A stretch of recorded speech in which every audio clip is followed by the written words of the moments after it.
On top of this. We are live. What are you doing? No, stop fluffing now. We're in. Like that. That's not organized. You fluff and then you go, Huata. You get it, that thing right there?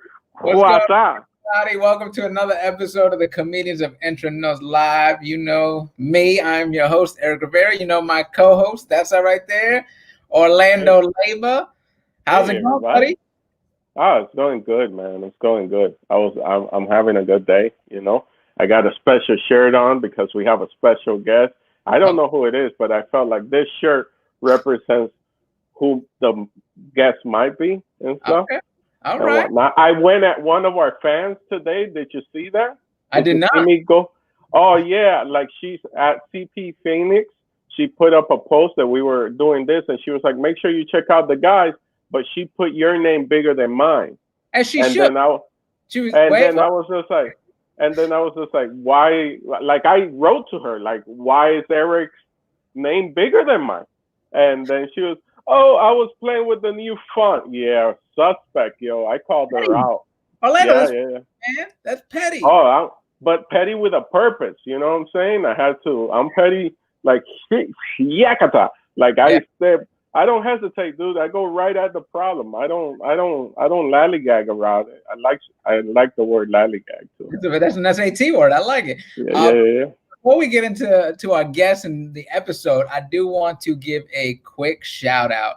I don't know if you saw this week, the Imagen Awards came out, the nominations, and one of our own family members who has a 1.5 hour special streaming now on HBO Max. Was nominated. Mr. Jerry Garcia is not it's official. Got the nomination, and we are so excited for him. He's represented for the HBO family.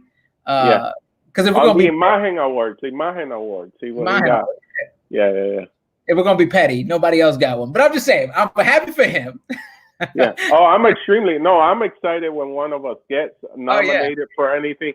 And stuff like that. It's fantastic. I talked to him. I was like, if you win, you taking that thing on the road with you? And he said, yeah. Yeah, for sure, dude. But let's not waste any time, man. Let's just jump into this episode. We've got a very special guest. First of all, joining us with our special guest. He's returning again. We love him. Alfred Robles. You catch him. The best mustache in the comedy business. Yes. The best mustache in the comedy business, Mr. Alfred Robles is joining us. Yes, and he is joined by a man that needs no introduction, but I'm going to give him one anyway. This dude, you've seen him on tons of things, Magic Mike, Narcos. Right now, he is also in Mr. Iglesias, but they have a crossover event, so go check it out. They have 4 different shows, and they're all crossing over to sort of help each other out in the Netflix universe. But let's bring them in. Mr. Hold on, because I also want to say, look at that. Look at that. Mr. Gabriel Iglesias, what's going on, man? Mr. Gabriel Iglesias, man. How are you guys? We are fantastic, good, buddy. Alfred, your mustache, bro. Yeah. Thank you for the shout out of the mustache. The mustache is what's up.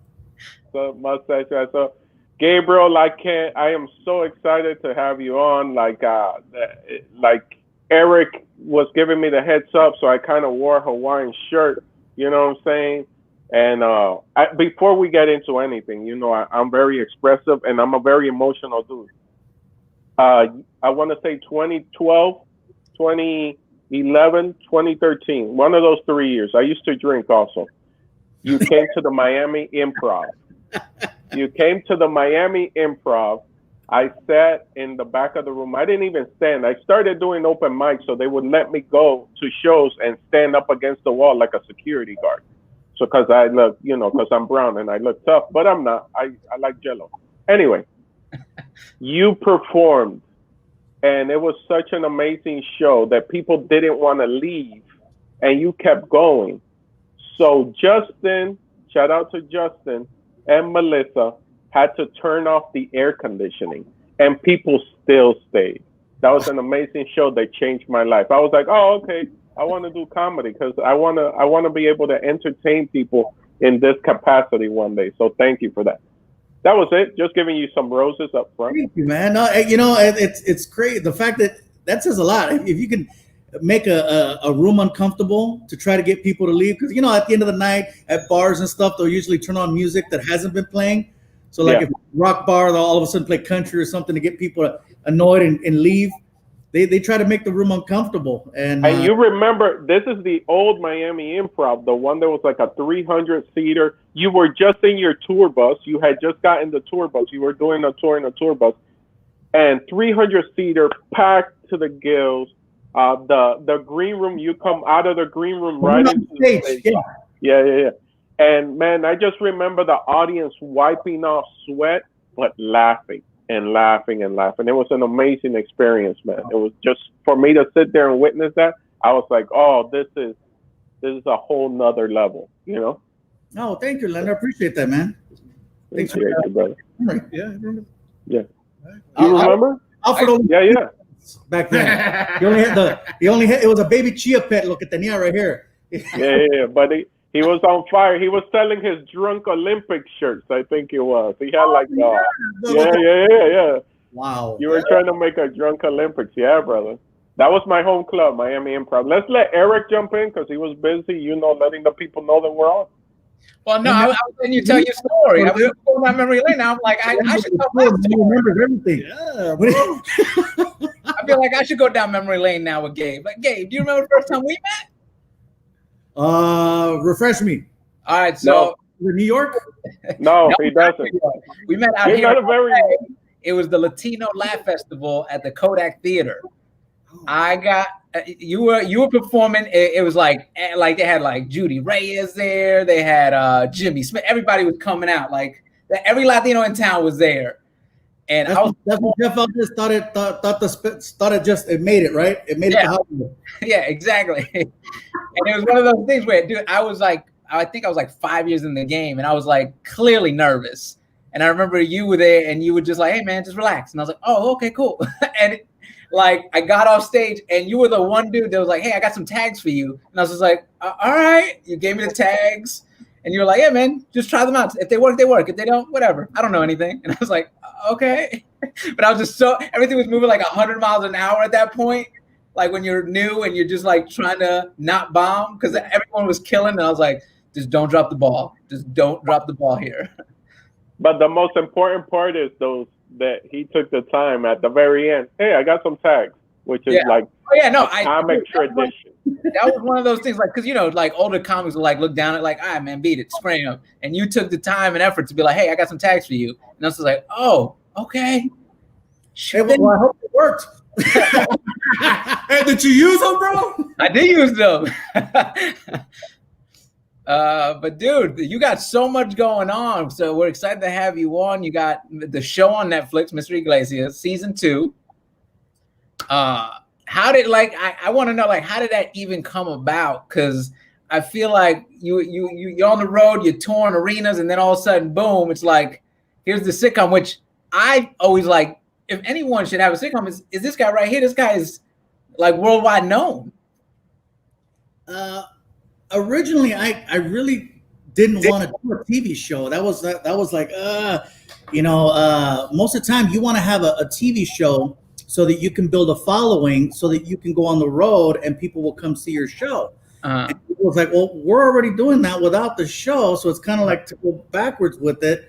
I wasn't really into the whole TV show thing, and I got a chance to make a couple of guest appearances on a couple different shows, and then I became a recurring character on Cristella's show on ABC.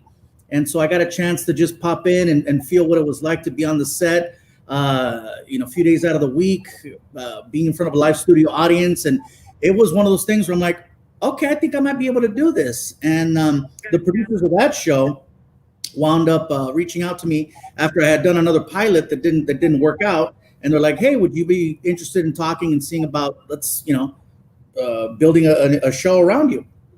And I'm like, yeah, sure, let's give it a go.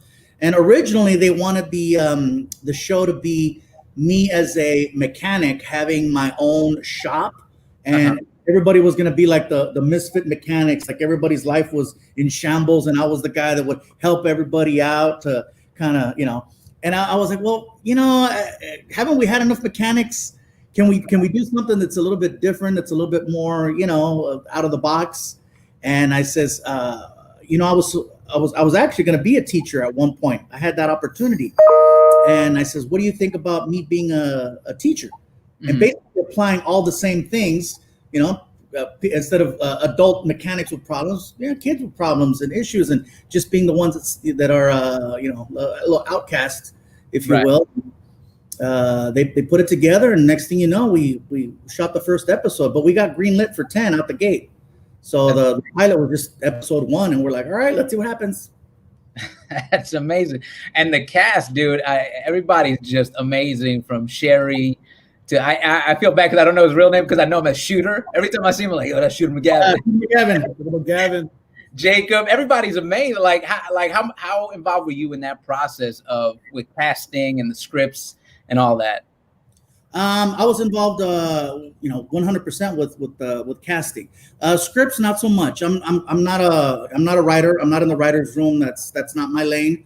If anything, I'll give ideas. Say, hey, listen, I think it'd be cool if we maybe touched on this, or maybe had a scene about this.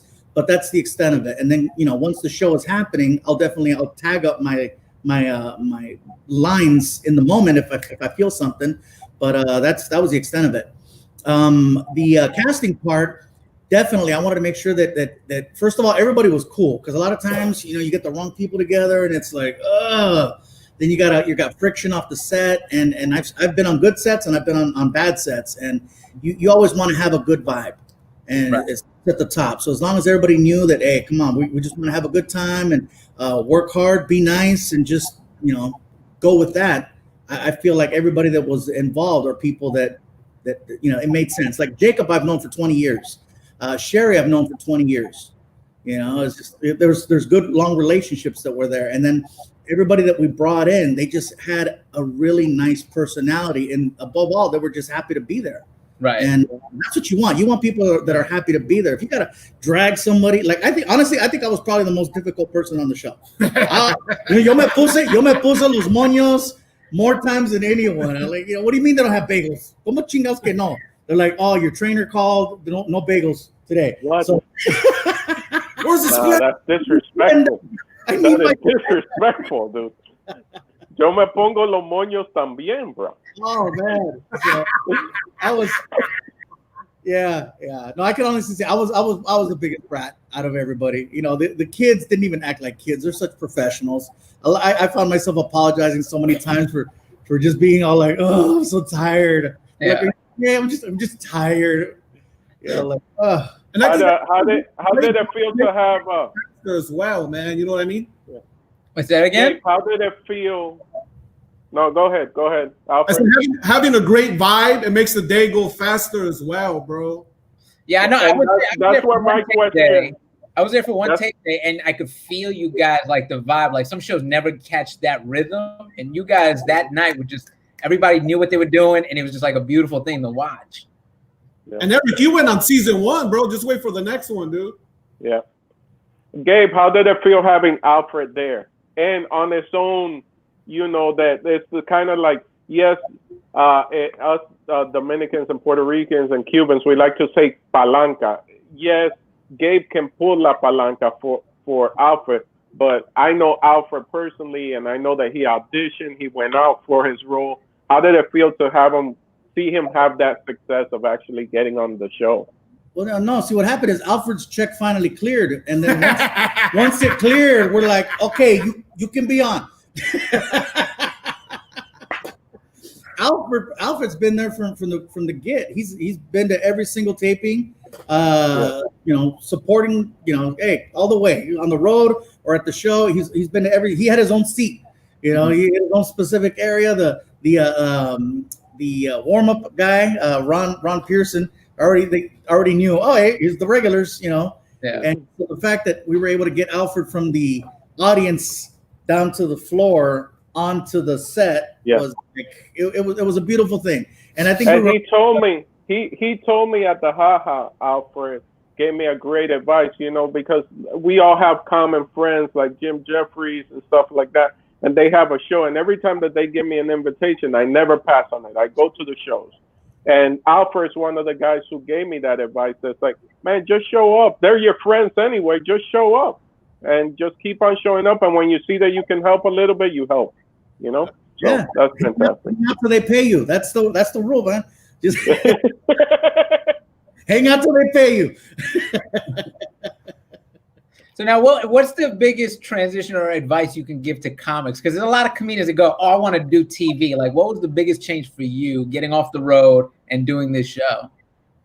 I think, first of all, you need to be honest with yourself what you want, because a lot of times I think as comics, we're pre-programmed based on things that we've heard in the past. You know, you'd always hear the same, oh, I want my HBO special, or, you know, I want the HBO special, I want to do TV, I want to do movies and stuff like that. But I think it's just everybody was programmed that way to think that was the way that it had to work. I loved comedy. I just wanted to do stand-up, and I wanted to tour more than anything. And TV is a lot of work, and a lot of times, man, I just long days, and I'm like, did I really want this? You know, it's always cool to say you're doing it. It's always great to see yourself on a billboard. It's always great to see you in advertising and stuff like that. But there's a lot of work that goes behind it. And yes, on tape night, that's my favorite night because there's a live studio audience and I love it and it's great. But man, during the week, you know, you're memorizing a script that gets changed every few hours, you know, based on what's going on, and you're constantly thinking, and you're like, and you get mad and you get frustrated, and you're like, it's not the norm. And so just make sure you want what you're asking for. I know that I love stand-up. I know that I'll do stand-up as long as stand-up is available. Unfortunately, right now it's not. So I'm trying to get good at other things. Working on my tapestry and doing some Pilates, you know. Yeah. Gabe, would you agree? I have a few friends who are, I want to say, at the level that Gabriel Iglesias tours, right?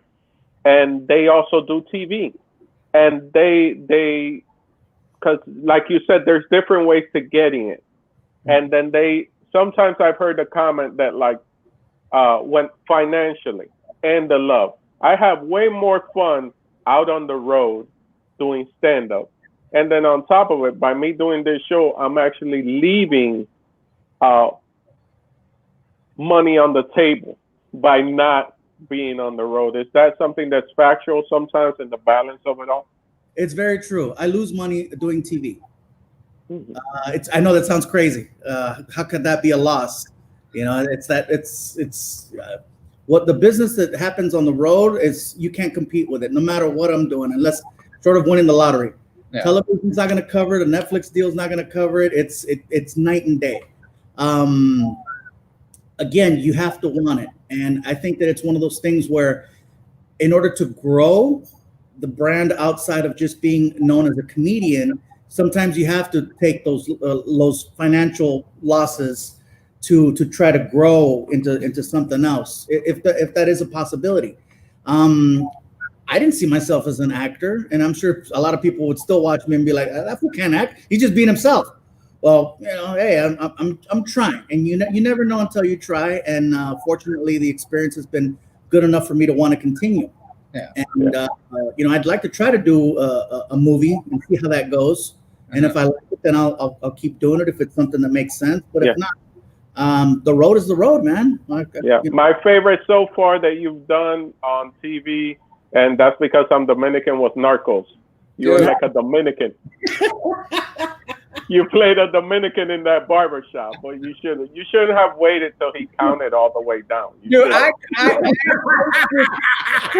was just scream when he started counting down. Wow. And Fluffy, get out of there.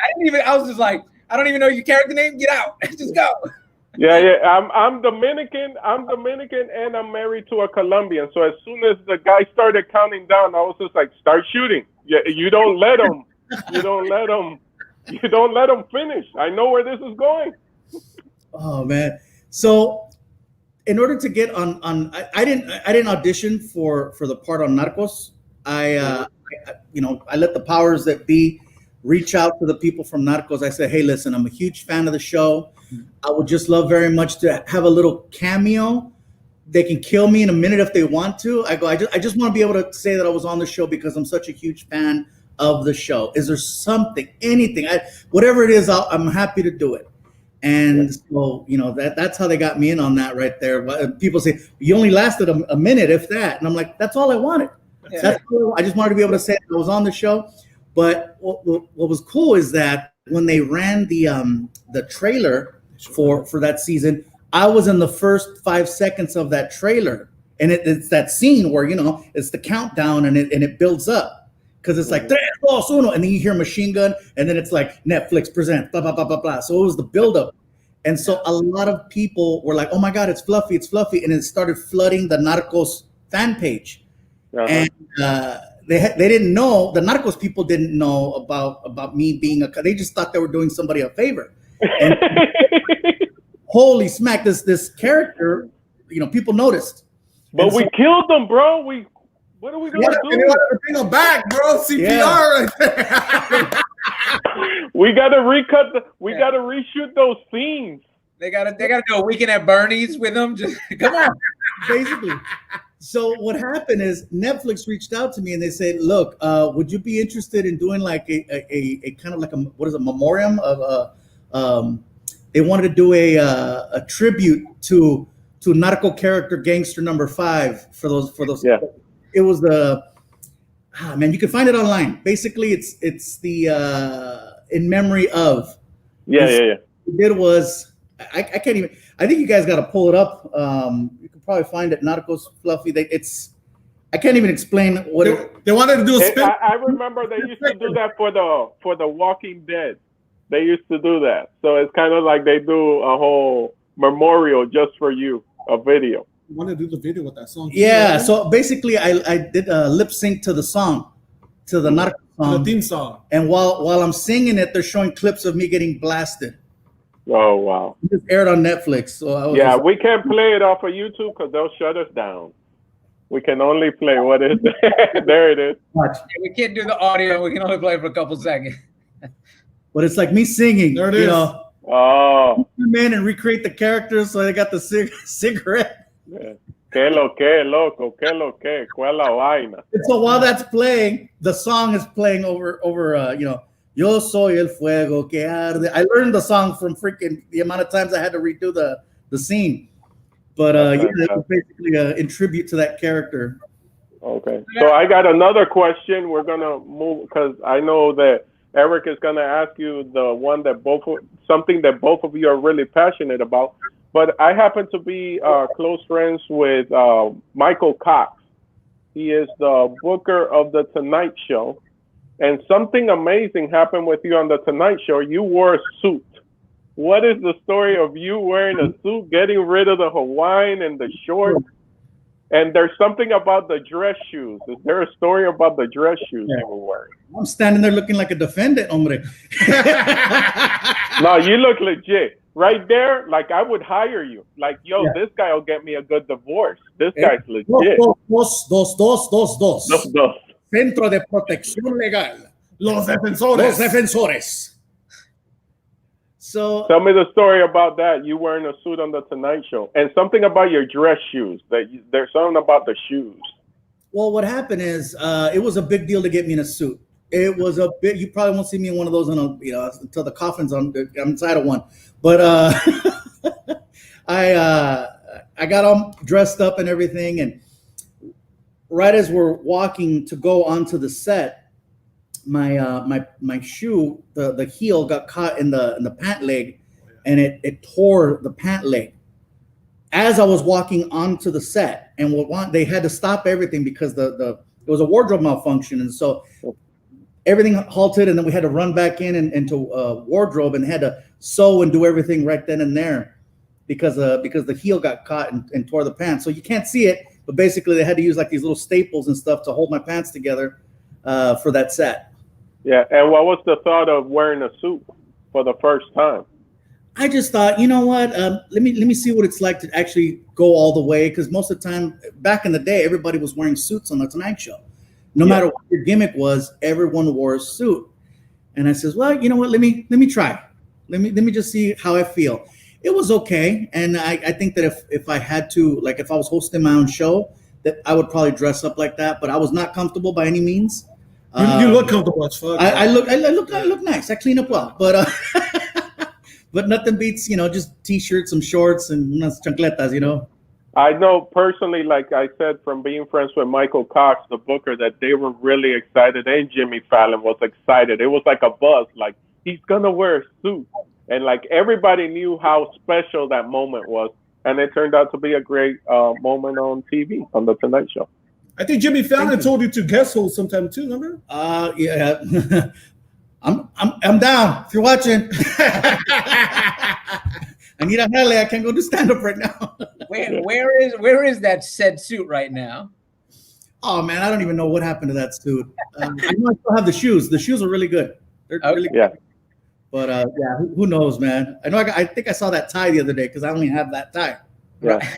The one time. You should look for it, man. That's the stuff. I remember when I did it, humble brag, I did the Tonight Show, and then my wife took my jacket from me and she put it in like a plastic thing and zipped it up. And then I go, yo, I'm wearing that to the ice house. And she goes, no, you're not.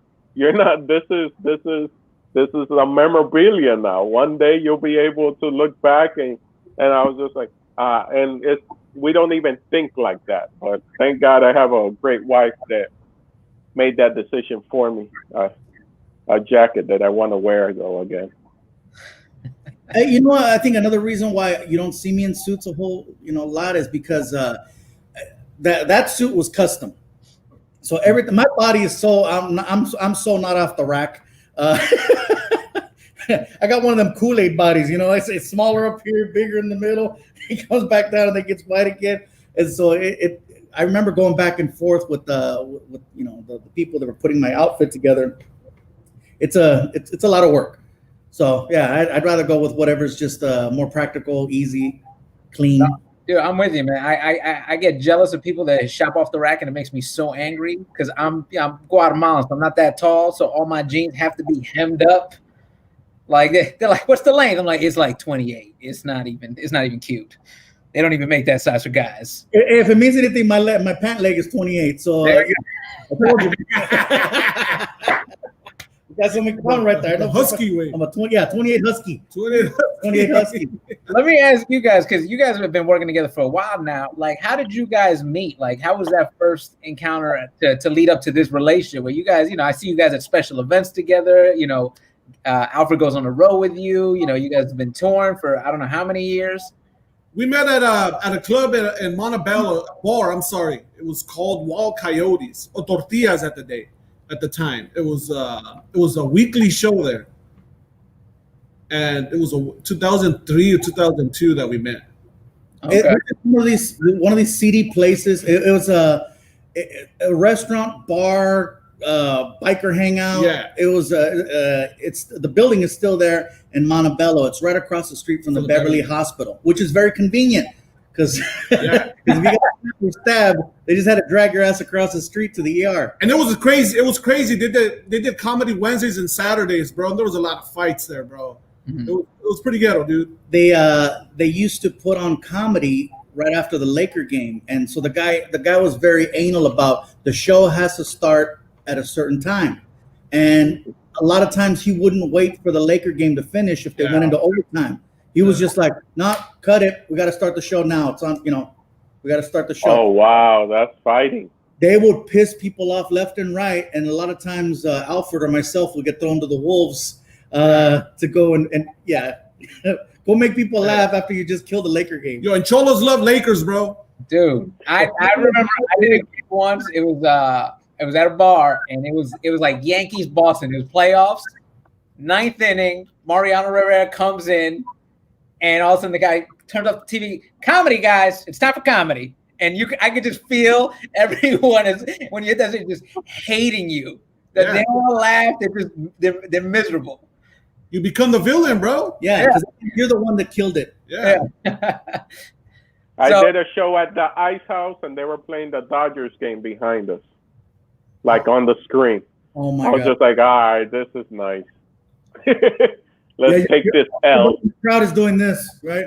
Yeah. Hey, I would just point to the score. I would just go, there's the score. There's the score. So then how long after that you guys start working together? like maybe like 2 years later, probably. Gabriel's the first guy to tell me to be clean. He goes, "You don't need all those bad words, bro." And it worked, bro. It worked because Gabriel's taking me everywhere now. Right. And it helped me out a lot.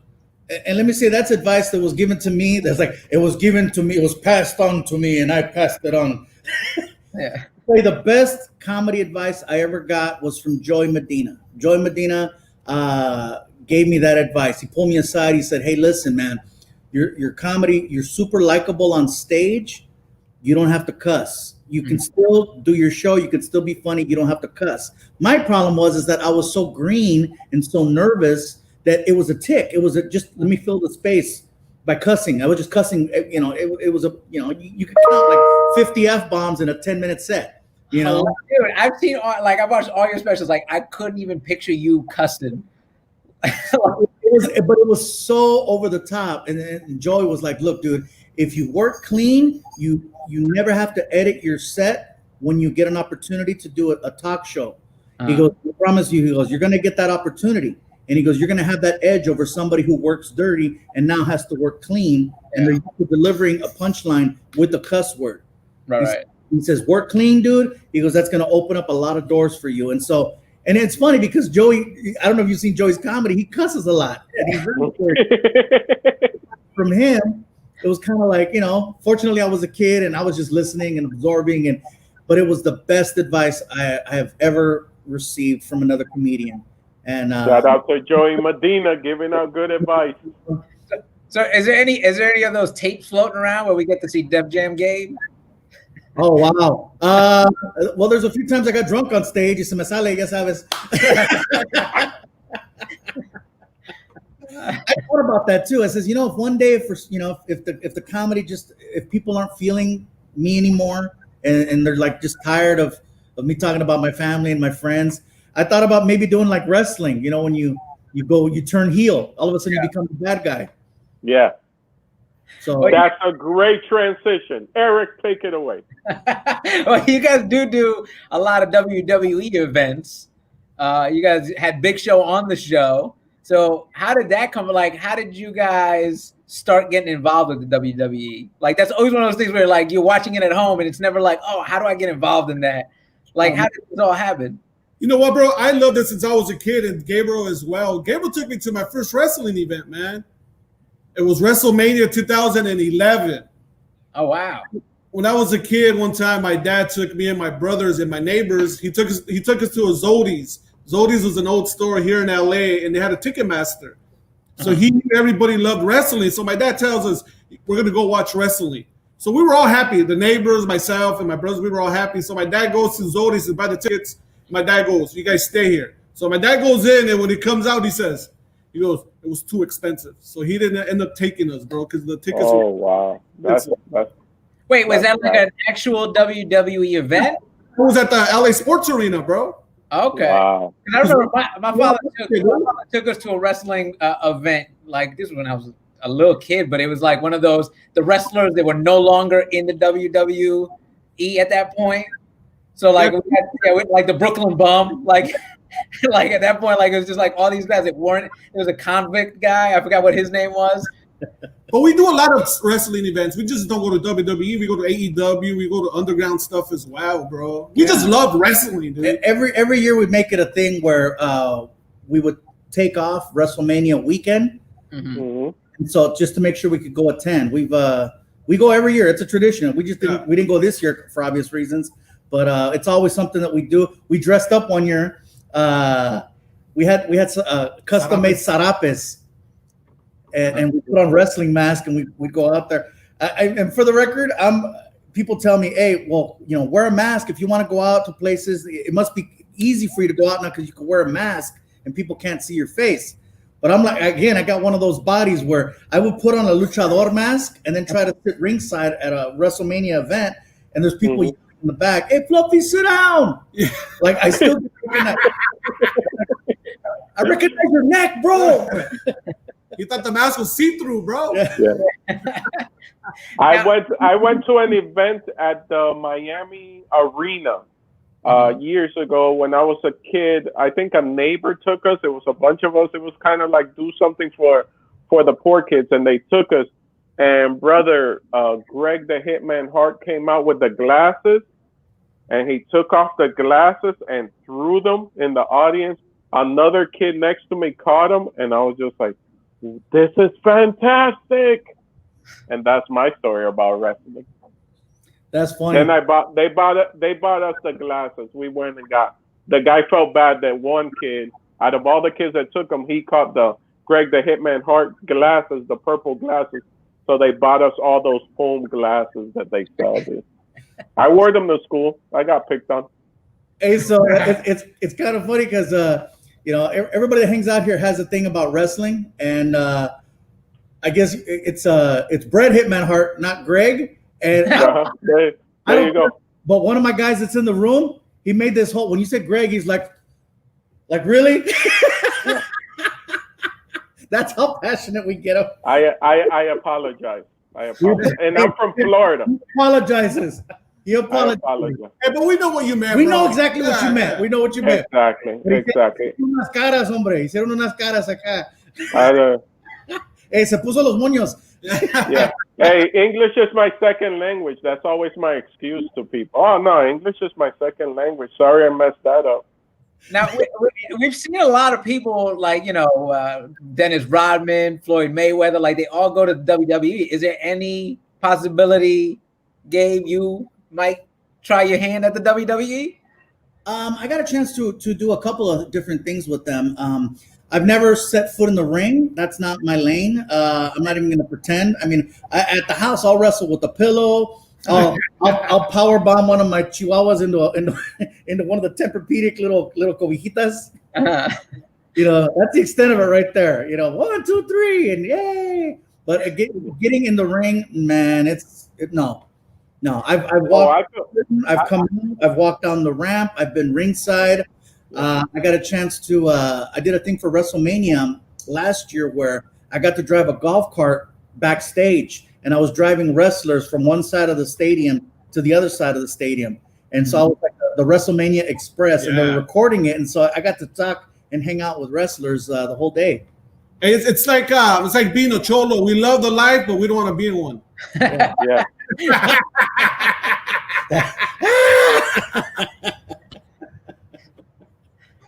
That's all it is, brother. That's how it is. But what was cool is that with Big Show, he knew that I was a huge fan. It wasn't just, it'd be cool to have this big guy and this guy and do a thing together. No, it was very organic. When they asked me, they said, "Hey, would you be interested in being a guest on his show and possibly have him on your show? Is that something you'd be interested?" And I was like, "Are you kidding me?" It blew my mind. And so, I was all over it. And I actually had met Big Show at WrestleMania. I drove him in the golf cart, and I told him, I go, "Do you remember? I was the one driving you in the golf cart." He's like, "Oh my God, that's crazy." He remembered that day. And so, to be on the show with him and then have him on my show, and we've stayed in touch. And I think it's cool that when he was on the set, he was asking a lot of questions, like, about what you could say or couldn't say, or how you could change a line here and there. He goes, "I didn't know you could change your lines." I'm like, "Dude, the show has your name on it. You can, you're EP. You can go in if you feel more comfortable. You just, I go, you're allowed to eat on the set too, right?" And he's like, "What?" Yeah. By the way, when a guy's that big, like, no one's gonna stop you. Go ahead, change the line. No who's gonna say anything. But again, when we know that we're a fish out of water, when we're not in our normal, like if I'm at a comedy club versus being on some set, it's very different. You approach it differently. Your level of comfortability is very different. And so, you approach it that way. Is it okay? Is it cool? Versus, if you're at the Improv or something, I know that if I walk to the kitchen and go, "Hey, talk to one of the guys over there," I don't got to go through the hostess or go through a server. I'll just, "Hey, unos nachos, hombre, ándale." Yeah.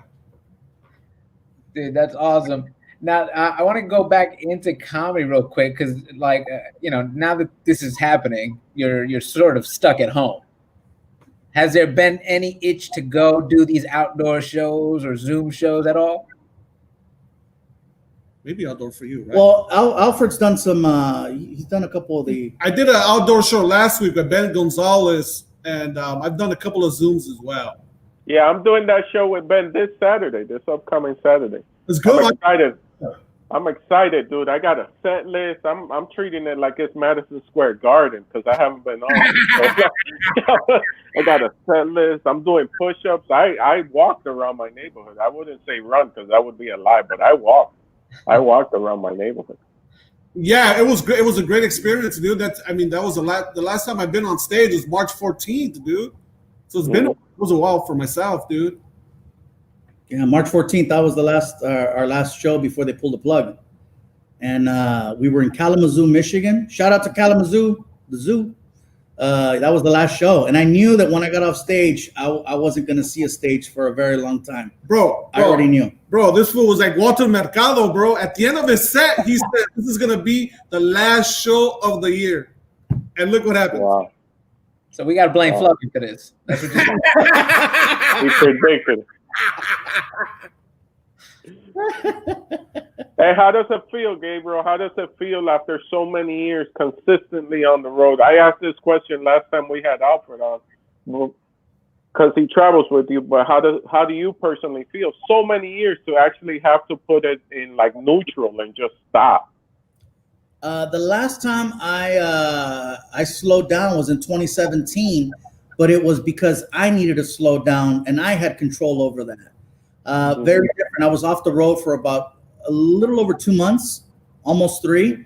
Now we're coming up on today or tomorrow's 5 months. Yeah. So this is the longest stretch I've gone without being on stage, and the first few weeks, man, it's like withdrawals. I was just so depressed and I was out of it. I had a lot of radio stations reaching out to me, asking me to call in and do interviews and try to cheer people up. I'm like, what about me? You know, I was like, I can't get it together.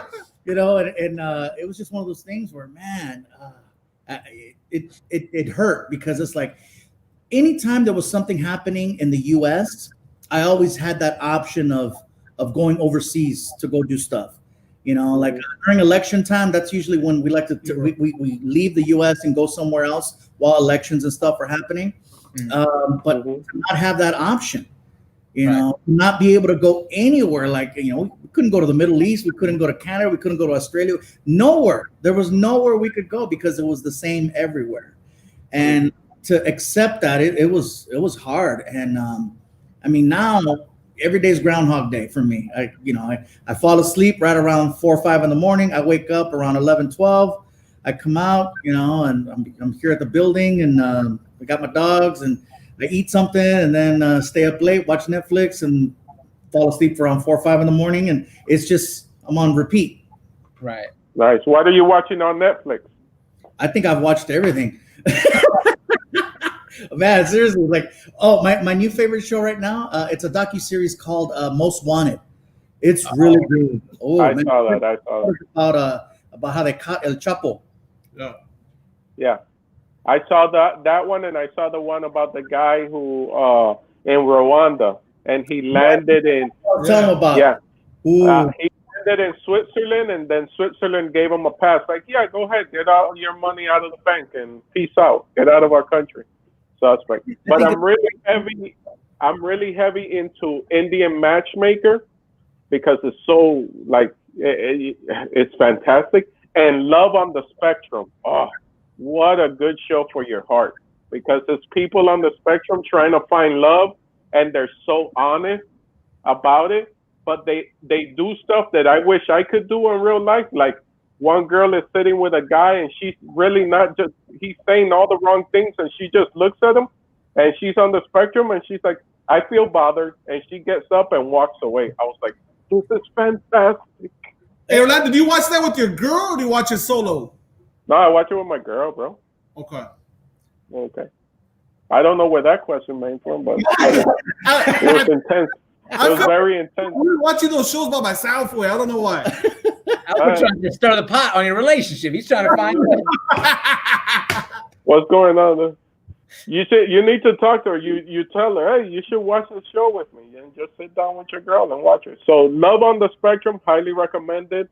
because it's so good for your heart and soul.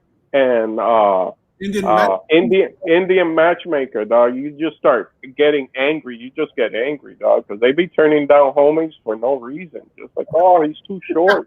I'm like, I get mad, dog. Hey, so I feel bothered. I don't know why. I feel like I've done that at you know, I was probably drinking. Yeah. If you're that honest. Yeah. Yeah, I do it, but I do it with like, oh, I think I know that dude, and I just walk away from the conversation. I think I know that dude, and I move on. Let me ask you, Gabe. So you're at the point, dude. Like I saw you last year, you Staples Center, like you're playing these giant venues, Madison Square Garden. Was there a point that you felt that shift happening in your career? Because like you would do, like we all start off doing these clubs. We do like the Wednesday through Sunday. We hope that we sell tickets. So at like what point do you go, oh, something's changing here? Something's happening. I think what really started moving things along was having the right team around me that helped me to go from one to the next, because it's like I had no problem doing 2 weeks at the Improv. You know, Wednesday, Thursday, 2 shows Friday, 3 shows Saturday, 2 shows Sunday, and then a show Monday, and then doing that again the following week.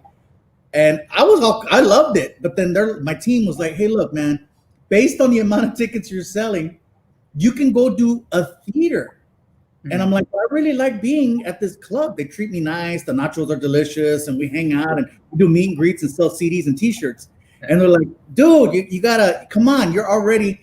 So I was doing the business. I just didn't realize I was not in the lane I was supposed to be in. And so to have the right team around me, the right promoters and managers and agents to just say, hey, let's make the move over here. Okay. Mm-hmm. Trust me, you're going to work less and you're going to make more. And it was one of those things where then I got used to the theaters. And then they're like, we want to play this arena. And I'm like, whoa.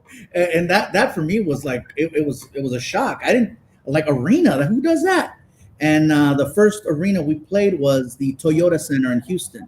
Mm-hmm. And it was insane. I forget what year it was, but that was one of the reasons why we went back to do one of the specials there. But, and I remember you made a shirt for everybody that bought a ticket. Yes, I was so excited. I made a T-shirt. Yeah. Everybody that came to that show, I was so excited. I wanted everybody to share that moment with me. So the T-shirt that I had made said, I think it was I was there, Toyota Center, and then the date and everything. And I says, anybody, if you got your ticket, you send me the, what was it, an email or something? It was an email. Everybody got a card, and you'd send me an email, and I would package up a T-shirt, and I mailed a T-shirt to every person who attended the show. So we had just thousands of T-shirts. My staff here was so pissed off. They're like, you're making money on this. I'm like, I don't care. I played an arena. It was such a big deal for me. And people in Houston still have that T-shirt. Yeah. They came out to the taping of the special. So I thought that was really, really awesome. And I embraced it. I enjoyed it. It was so awesome. And I thought that T-shirt was my way of saying, thanks. But that's amazing you do that, man. Like I there's a lot of comics I look up to that do those little personal touches. You're one of those guys. Joe Coy's another guy. Like he used to like sit there and just meet everybody. Like I remember I saw him at the Brea one time, and he met everybody. And it's those little things that the fans just appreciate so much. Like you still do it today to this day. Like I see you on Twitter. Hey guys, I'm giving away these bobbleheads, and I just see your interaction with the fans. Whereas, like sometimes you'll see other celebrities and they don't do stuff like that, and I'm just like, oh, man, that's amazing that you're even taking the time to respond to people, talk to people, and just you don't know how you're affecting their day. Yeah, staying connected to people, and I think when you start being detached and thinking that what was it? Somebody once told me once, cuando te crees la gran caca, ya terminaste. Once you hear the shit, that's it. You're too good to engage and interact with people. Now, clearly, you can't communicate with every single person personally and just one-on-one. It's way too many people. There's mathematically you can't. There's no way you could do it. But to at least be able to connect with a few every day, it goes a long way. So you went to Saudi Arabia, and they offered one of those princes or something. He offered you a falcon, which I want a falcon real bad. Don't ask me why, but I want one. But I want him to bring me chihuahuas. Like, that's my thing, that I launch him and he gets me a chihuahua and brings it. Anyway, they offered you a Falcon. Obviously, you didn't take it because whatever. They would have flew it back for you in first class. I've seen the video of all the Falcon with the little hoods. You got to keep the hoods on them or they go crazy. Yeah, I saw that. The video. Yeah. If you don't keep the hoods on, I've done a lot of research on Falcons, bro. If you don't keep the hood on it, they get busy anywhere. Anyway, so my question is, do you stay in touch with those sultans or princes or kings or those guys that have brought you out to those to do shows for them? For the it was luxury events. It's luxury events in KSA in the Middle East, in Saudi Arabia. Sorry. And I mean, we've done multiple shows for them, and we have stayed in touch. It was one of those things where over the last couple of years, there's been so much happening in Saudi Arabia and the whole thing with the guy at the embassy and stuff, and so it was one of those things where I didn't want to get caught up in anything political. Right. Oh, okay. Boy, anytime there's something really big and political happening, I just want to avoid it because I don't want to get caught up in stuff that doesn't pertain to me. You know what I mean? In my mind, I wasn't even thinking political. I was just thinking like one of those prints just hits you up like, Gabe, look at my new Falcon. And you know what I mean? Well, the last time we went over there, we went to Qatar, bro. I think it was 2 years ago, right? Yeah, we went to Qatar. It was, let's see. That's why they're having the World Cup, right? Yeah, yes. Yeah. And they're changing the time. I think it's going to be in the winter. It's not going to be in the summer anymore. Yeah. That's how hot it is over there. So, dude, how's it been for you, Alfred? You went from opening up at clubs, theaters, and now arenas. Like, what's the difference for you? Like, how do you feel? Because, like, your job, you can't downplay what you have to do. Like, your job is to get them ready to see Gabe, and you don't want to mess up. I always say, like, you're Chris Bosh on the Heat. Just don't drop the ball. You know what? In the beginning, I used to mess up because I was kind of nervous, but I just got the hang of it, bro. I used to cuss a little bit. Hopefully Gabriel didn't hear me, but that's what I used to do. Like, hopefully Gabriel didn't hear that. Hopefully Gabriel's out in the dressing room because I just dropped the F-bomb. But I just got used to it, bro. I got used to it, and then it comes naturally now, bro. Tell them how you started though on the tour. Oh, I started by taking pictures. It was a photographer. He was a photographer. He was a photographer, and then he was in charge of controlling the lines and setting up the meet and greets. Yeah. He did like 4 jobs. And I would get like 5 minutes sometimes. And I just worked my ass off and fucking, I'm still here, right? You know. But the level, when you get opportunities, I think it's one of those things where sometimes there's opportunities that are given and you don't see how much of an opportunity it is because you focus on a little, like there's so many comics that would have never come out on the road to come and take pictures and work lines and stuff like that for a chance at 5 minutes on stage. They would have felt that was beneath them or that they were better or that, you know, that's not what I signed up for.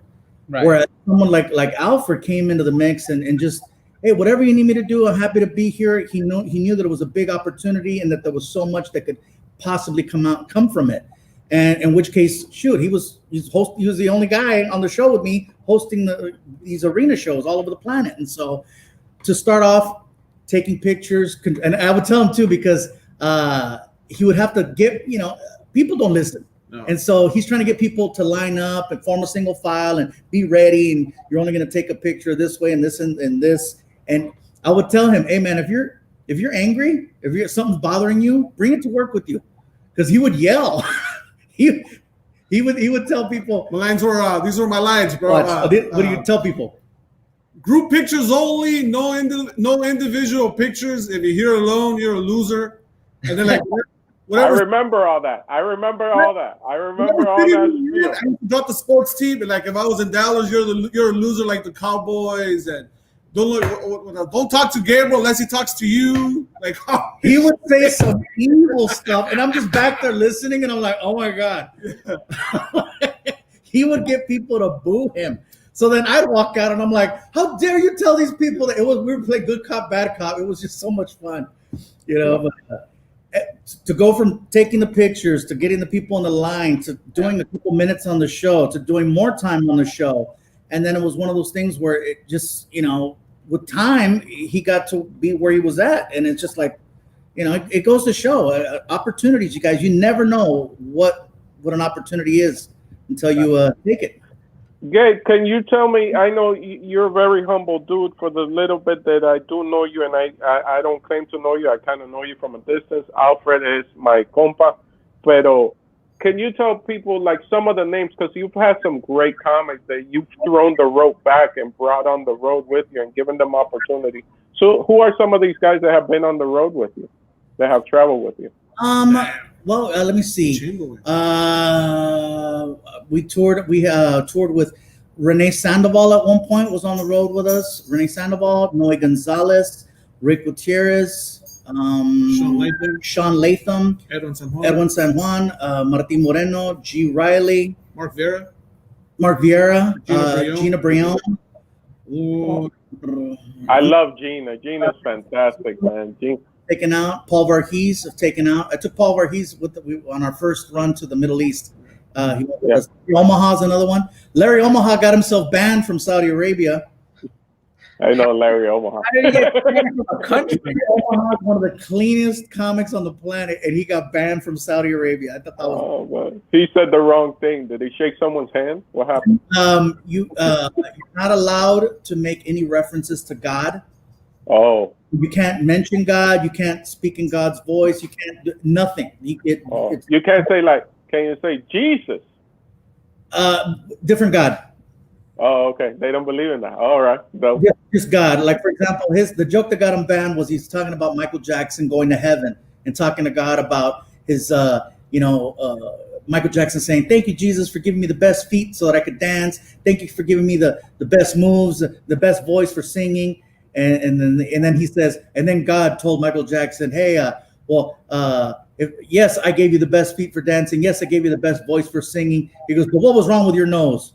Yeah, that was the joke about the plastic surgery. Off stage, there was a couple dudes that were waiting to have a conversation with Larry about, you can't mention God. That's you're bad. One of the rules. You're bad.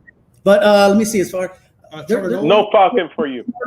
Trevor Noah, Rick Gutierrez. I think you mentioned Rick, Trevor. There's been quite a few.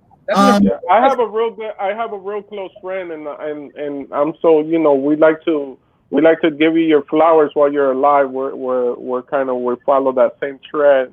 And man, one of my friends, I love him to death, Nick Guerra. You gave him a chance on Stand Up Revolution, and that was fantastic, man. I remember meeting Nick Guerra just traveling on the road and seeing him get on Comedy Central. For me was like a moment, because you see like one of yours is on, what I'm saying? Like, oh my God, like my homie Nick Guerra's doing it, and the homie Fluffy put him on, and that was fantastic. So thank you for that, man. I really appreciate that. Yeah, well, and Nick was funny too, and it's one thing to have somebody on the show. It's like I will never take credit for any talent that comes onto the shows. Like if you're funny, and you deserve to be in that, given those opportunities. Like if we're homies, like, hey, you try out. Let me see what you got. Right. All right. What happens if we go out there? That's the opportunity. Now it's up to that person to live up to that and perform and do what they got to do. I think you guys shot that one. It was in my hometown. It might have been in Fort Lauderdale. It was in Florida. Yeah, it was at the Fort Lauderdale. They had the wet willies up front with the slushy drinks. The call a cab. Yeah, call a cab, home. Those call a cab. 2 of those will put you down. It doesn't matter who you are. 2 of them, man. You're talking funny after that. Hey, shout out to Nick Guerra. He's right there. Let me ask you, because I know the next batch of episodes coming out. You had Joe Coy on this batch. Alfred's doing the next one. You also have Franco Escamilla coming on, which is huge. And it's so funny because, like, being here in the States, when you go to these meetings and you bring up these names in Spanish comedy, a lot of times they look at you like, who? Because, like, Franco's one guy who I'm like, this dude is a beast. Franco is just I don't know that there's anybody bigger out there in the Spanish speaking world of comedy. I mean, let's see. There's Franco, and then what's a girl's name? There's Sophia. Sophia, yeah. There's also Carlos Vallarta as well. Yeah. There's a couple. How did that connection with you and Franco begin? I had sent a tweet about watching one of his clips. I was hanging out with Martin, and I'd sent a tweet, and he replied to that tweet like really quick. And I was like, oh shoot. And just going back and forth, and we saw that Richard Villa was hanging out with him. I guess they were doing shows together, and so we made that straight connect through Richard Villa, and we went out to go meet him at the Hollywood Improv. So we went to go see his show, and then hung out with him afterwards, and man, real cool, just chit chatting. And he's like, the guys back home are, he's telling me in Spanish, all the guys back home are gonna be like, how much did you pay Fluffy to come to your show and hang out and take the pictures and stuff like that? And we just started talking, and it was one of those things where he invited me to go to Monterrey, Mexico, Monterrey, and do perform. He says, you have a following out there. And he actually took the time to get a hold of the club and invited fans to come out. And he made sure that there were fans, that people that knew him and that knew me, because he wanted to make sure that I felt, welcome, and that everybody knew what I was all about. And I went over there and I performed maybe 15 minutes in Spanish, and maybe 5 of those minutes were solid, and the rest was like, wow, look at this pocho. They were very nice. But after that, we stayed in touch, and he was inspired to do comedy in English. And so I told him, I tell you what, I go, how about you come open for me 10 minutes in English and give me the chance, and I'll go out and open for you 10 minutes in Spanish. And that turned into a thing. And when he did his Netflix special in Mexico City, it was at the what was the Coliseo called? The Mexican arena? The Auditorio. I got to do it with an accent. Auditorio Nacional. He invited me to come open the show, and I was so nervous, man. That arena was packed, and so I went out there and I did 10 minutes in Spanish, and then I invited him to come out and do 10 minutes at Staples Center. So it was one of those I thought it was awesome to be able to do a. So now, is there any plans of doing a stand-up special in Spanish? Say it again? Is there any plans of doing a special in Spanish for you? I think I could do it, but I know that it would be a lot of work because I still think in English. Yeah. And in Spanish, I got to speak slower so that I don't mess it up. Right. For example, I couldn't even say auditorio right. I got to slow it down. Auditorio. Yeah. So if I do it all, it flows. But I'm comfortable doing 15 minutes, and I'm okay with that. And I just feel good. I'll be excited to see that. I think you could do it, and I think it'll translate well because your comedy is based around stories, these amazing stories, and all you got to do, man. The trick is, because I have a problem, I think part of it is talking Spanish before you hit the stage. You at least got to get into a 15, 20-minute conversation backstage. No, porque tú sabes que entonces, yes, and just talk Spanish. That way, when you hit the stage, you're warmed up. You know what? That's great advice. Yeah. Yep. No, it's happened to me. I did a Spanish show, and it was just basically translate my stories. And again, I was with a friend, and he just he tricked me into doing it, but he just started talking in Spanish to me. And then even like when people hear me talking to my mom, they're like, yo, it takes you like around at the 15-minute mark, you turn into a full-blown Dominican. In the beginning, you're like just chugging along. At 15 minutes, I'm warmed up. The engine is running. I'm like, oh, ¿qué lo que no más? Y esa vaina. You know what I'm saying? I go full-blown Dominican. Empezando como un carro frío. Ajá. Hay que calentarlo, loco. Hay que calentar el motor. Ahí. Yeah, I'm the same way. I'm always thinking in English, and then like I'll get these interview requests like, oh, can you do Spanish? I'm like, can I see the questions the day before? I gotta call my mom and ask her a lot of questions. Like, how do you say practical? Yeah, Erica and I did Spanish radio in Washington, D.C. with Patricia and Sol. I think it's 106 and Sol.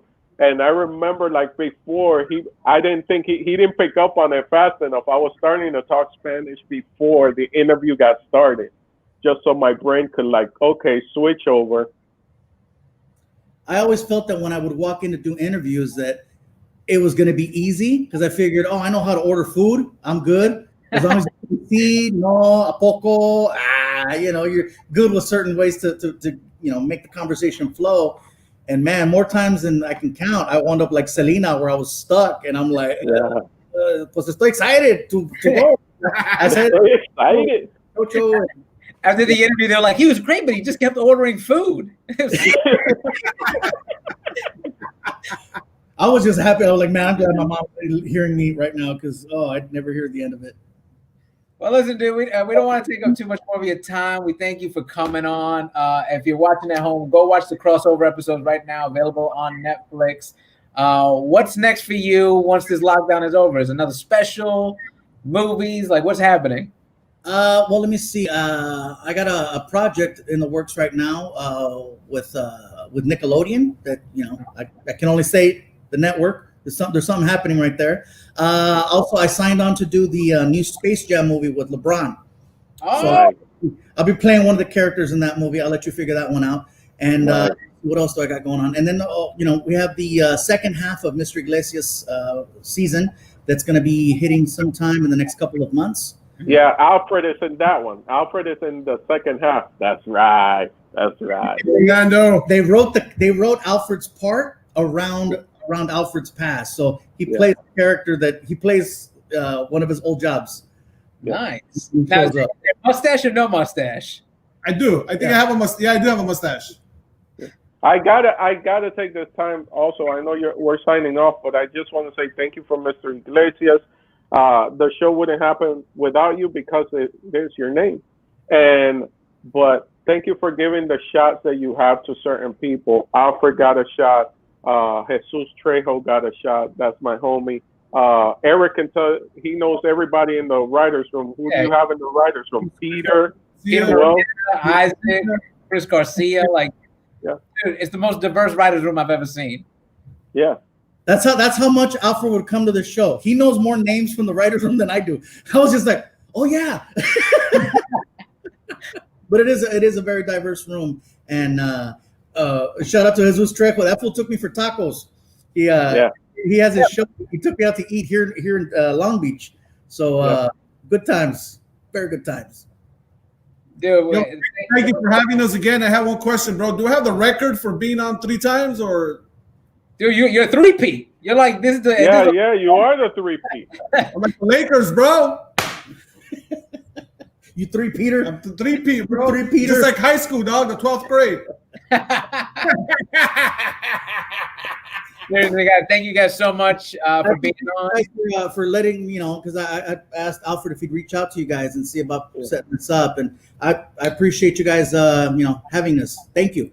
Yeah. Just like Alfred, we extended to you, Gabe. You have an open door policy here, bro. All you got to do is come on, day of, and you have it, man. Alfred's already been 3 times, man. I love it. I just try to get him to laugh because I love the villain laugh. I love his villain laugh. Like you understand? Like Alfred laughed like he's a billionaire, which is a villain. Like he straight up owns Amazon. He's like, ha ha ha ha. I own Amazon. I just picture Alfred at home holding his cat, just stroking his mustache all day. Just I'm gonna build a space station. I'm gonna build a space station only for Latinos. Yeah.